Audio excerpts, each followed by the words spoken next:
ভোটারদেরকে বিভিন্ন প্রতিশ্রুতি দিয়ে যাচ্ছেন বিএনপি নেতা ডক্টর সালাউদ্দিন বাবু। বিস্তারিত থাকছে সাভার থেকে ফয়জুল ইসলামের প্রতিবেদনে।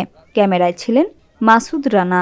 আসন্ন ত্রয়োদশ জাতীয় সংসদ নির্বাচনকে সামনে রেখে সাভার আশুলিয়ার পাথালিয়া ইউনিয়নের 1 থেকে 9 নম্বর ওয়ার্ডে পথসভা, লিফলেট বিতরণ ও গণসংযোগ করেছেন বিএনপি মনোনীত প্রার্থী সাবেক 2 বারের সংসদ সদস্য ডাক্তার দেওয়ান মোহাম্মদ সালাউদ্দিন বাবু। প্রতিবেদনে জানা যায়, তিনি ভোটারদের বিভিন্ন প্রতিশ্রুতি দিয়ে ভোট প্রার্থনা করেন। শীর্ষের প্রতীকের প্রার্থী ডাক্তার দেওয়ান মোহাম্মদ সালাউদ্দিন বাবু ভাই, আমরা আগামী 12 তারিখে সবাই সম্মিলিতভাবে ভোট কেন্দ্রে যাবেন এবং আমার কাছে আগামী 12 তারিখে ধানের শীষের ভোট চেয়ে, ধানের শীষের জন্য দোয়া আছে, তারেক রহমানের জন্য দোয়া আছে, বাবু ভাইয়ের জন্য দোয়া আছে। আমি আপনাদের কাছে বিদায় নিচ্ছি। বাংলাদেশ জিন্দাবাদ, বাংলাদেশ জাতীয়তাবাদী দল জিন্দাবাদ, তারেক রহমান জিন্দাবাদ, ডাক্তার সালাউদ্দিন বাবু ভাই জিন্দাবাদ।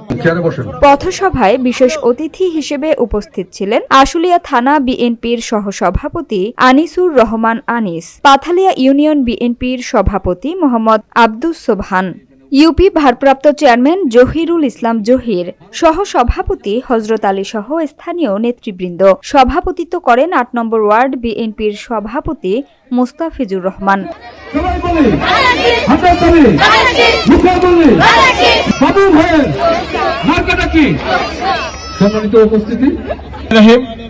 আজকে পাথালিয়া ইউনিয়ন নির্বাচনী পথসভার 8 নং ওয়ার্ডের পথসভায় আজকে বাবু ভাই উপস্থিত আছেন। আমি গেরুয়াবাসীর কাছে এবং 8 নং বাসীর কাছে ধানের শীষের ভোট চেয়ে আমার সংক্ষিপ্ত বক্তব্য শেষ করছি।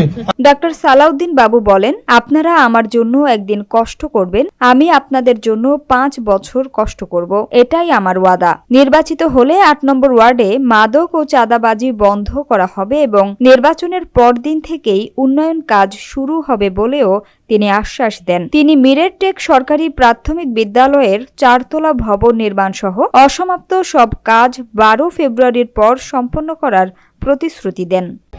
আগামী 12 ফেব্রুয়ারি আপনারা ধানের শীষে ভোট দিয়ে এই দলকে ক্ষমতা আনতে চান, সেজন্য আজকে তারা আপনারা এখানে উপস্থিত হয়েছেন।